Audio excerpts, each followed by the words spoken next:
নমস্কাৰ পুনৰবাৰ স্বাগতম জনাইছো আপোনালোকক মোৰ অন্য এটা ভিডিঅ'লৈ মোৰ প্ৰথমটো ভিডিঅ' প্ৰতিবেদন কেনেকৈ লিখিব সেই ভিডিঅ'টোত আপোনালোকৰ ইমানখিনি মৰম আৰু সঁহাৰিয়ে কাৰণে বহুত ধন্যবাদ জনাইছো আশা কৰো আগলৈও আপোনালোকৰ এনেকৈ সঁহাৰি পাই যাম যেহেতু আপোনালোকে সেই ভিডিঅ'টোত মোক দ্বিতীয় দিনৰ প্ৰতিবেদনখনো দিবলৈ কৈ আছিল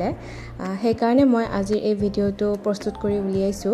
কিন্তু মই আপোনালোকক জনাও যে মই অকল প্ৰথম দিনৰ প্ৰতিবেদনখনহে ফটো মাৰি ৰাখিছিলো বাকি কেইদিনৰ ফটো মোৰ ওচৰত নাই কিন্তু আজি এই প্ৰতিবেদনখন মই এনেকৈ লিখিছো এইখনৰ লগত আপোনালোকে গোটেই কেইদিনৰে প্ৰতিবেদনখন ধুনীয়াকৈ খাপ খুৱাই লিখিব পাৰিব তেতিয়াহলে আহক ভিডিঅ'টো আৰম্ভ কৰো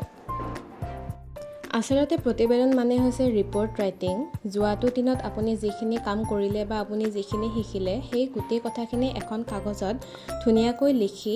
পাঠ কৰি দিয়াটোৱে হৈছে প্ৰতিবেদন সেই হিচাপে আজিৰ প্ৰতিবেদনখন মই লিখি উলিয়াইছো এফএলএন প্ৰশিক্ষণৰ দিনৰ প্ৰতিবেদন যোনটো দিন হয় আপোনালোকে সেই দিনটো ইয়াতে লিখি দিব আৰু দিনাংক বুলি সেই পাৰ্টিকুলাৰ দিনটো তাৰিখ আৰু বাৰটো লিখি দিব নমস্কাৰ সমূহ গুৰুমণ্ডলীক সন্মান সহকাৰে কৰজোৰে প্ৰণাম জনাইছো সৃষ্টিৰ আদিৰে পৰা মানৱ প্ৰজাতি অইন প্ৰজাতিতকৈ পৃথক আৰু ইয়াৰ মূল কাৰণটোৱে হৈছে শিক্ষা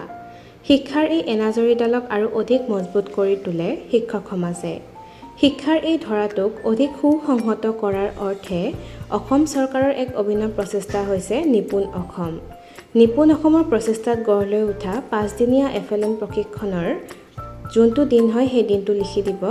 দিনৰ প্ৰতিবেদন মই পাঠ কৰিবলৈ ওলাইছো যোৱা ইংৰাজী যোনটো তাৰিখ হয় বাৰ আৰু আপোনালোকৰ নিৰ্দিষ্ট বিদ্যালয়খনৰ নাম লিখি দিব বিদ্যালয়ত যোনটো দিনৰ হয় সেই দিনটো উল্লেখ কৰিব দিনৰ প্ৰশিক্ষণৰ কাৰ্যসূচী আৰম্ভ কৰা হয় প্ৰশিক্ষণত সমল শিক্ষক হিচাপে উপস্থিত থাকে সন্মানীয় শিক্ষকবৃন্দ যিসকল আৰপি আপোনালোকৰ নিৰ্দিষ্ট কক্ষত উপস্থিত থাকে সেই আৰপি কেজনৰ নামটো আপোনালোকে কালেক্ট কৰি ইয়াতে লিখি দিব প্ৰশিক্ষণত অন্তৰ্ভুক্ত কাৰ্যসূচীসমূহ আছিল এই ধৰণৰ এতিয়া চাওক আপোনালোকৰ ট্ৰেইনিঙত যি কিটা টপিক শিকাই সেইকেইটা মোৰ এই টপিকৰ লগত নিমিলিব পাৰে কিন্তু আপোনালোকক যিখন বহি দিয়া হ'ব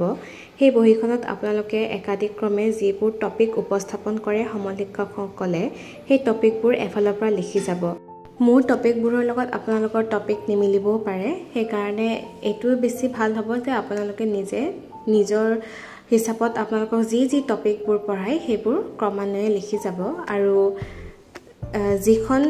বহি পাঠ আছিলে তাতে 1 2 3 4 তেনেকে ক্ৰমান্বয়ে টপিক কেইটা লিখি দিব আগৰখনত যেনেকৈ লিখি দিছিলো ঠিক তেনেকৈ তাৰ পাছত আহিব ওপৰত উল্লেখিত সকলোবোৰ বিষয়বস্তু সমল শিক্ষক মণ্ডলীয়ে সুন্দৰকৈ বুজাই দিয়ে দলগতভাৱে দিয়া ক্ৰিয়াকলাপত সকলো গুৰুমণ্ডলীয়ে পূৰ্ণ সহযোগিতা আগবঢ়ায় ইয়াৰ মাজতেই বিদ্যালয়ত লঘু আহাৰ আৰু গুৰু আহাৰৰো ব্যৱস্থা কৰা হয় আৰু সকলো গুৰুমণ্ডলীয়ে এই আহাৰ গ্ৰহণ কৰে ইয়াৰ মাজত আপোনালোকৰ ট্ৰেইনিং চলি থকা অৱস্থাত বিও ছাৰ বা এসআই ছাৰ কোনোবা হয়তো আপোনালোকৰ মাজলৈ আহি তেওঁলোকৰ গুৰুত্বপূৰ্ণ বক্তৃতা আপোনালোকৰ আগত ৰাখিব পাৰে গতিকে সেই কথাটো আপোনালোকে উল্লেখ কৰি দিব পাৰে যে সন্মানীয় এসআই ছাৰ বা সন্মানীয় বিও ছাৰ আহি আমাৰ মাজলৈ আহি গুৰুত্বপূৰ্ণ বক্তৃতা প্ৰদান কৰে সেইদৰে আপোনালোকে লিখি দিব পাৰে যদি আপোনালোকৰ মাজত তেওঁলোক উপস্থিত হয় তাৰ পাছত আহিব সদৌ শেষত সমূহ গুৰুমণ্ডলীৰ উপস্থিতিত ৰাষ্ট্ৰীয় সংগীত বা অসম সংগীত আপোনালোকে যিটো পৰিবেশন কৰে সেই সংগীতেৰে কাৰ্যসূচীৰ সমাপ্তি ঘটোৱা হয় ধন্যবাদেৰে আপোনাৰ নাম আপোনাৰ শিক্ষা কেন্দ্ৰ আৰু আপোনাৰ প্ৰশিক্ষণ কেন্দ্ৰটো লাষ্টত লিখি দিব আপোনালোকৰ জ্ঞাতাৰ্থে মই কৈ দিওঁ যে মই নাজানো মোৰ প্ৰতিবেদনখন ভাল হৈছে নে বেয়া হৈছে কিন্তু মই চেষ্টা কৰিছিলোঁ প্ৰতিবেদনখন ভাল কৰি লিখিবলৈ আপোনালোকৰ ভাষা মোতকৈ আৰু বহু বেছি শুৱলা হ'ব গতিকে আপোনালোকে নিজৰ হিচাপেও ভাষা লগাই ধুনীয়াকৈ লিখিব পাৰে আশা কৰোঁ ভিডিঅ'টো আপোনালোকৰ বাবে ফলপ্ৰসূ হ'ব আৰু যদি আপোনালোকৰ মাজলৈ এনেকুৱা ধৰণৰ ভিডিঅ' আৰু লৈ আহিব লাগে তেতিয়াহলে আপোনালোকে মোক জনাব আৰু কমেন্ট সেকশনত আপোনালোকে জনাব আৰু কেনেকুৱা ধৰণৰ ভিডিঅ' মই আপোনালোকৰ মাজলৈ লৈ আহিলে আপোনালোকে ভাল পাব ঠিক আছে তেতিয়াহলে ইমানখিনি মৰমৰ বাবে আপোনালোকক বহুত বেছি ধন্যবাদ এনেকৈ মৰম আৰু সঁহাৰিবোৰ দি যাব আজিলৈ আহিছো পুনৰ লগ পাম ধন্যবাদ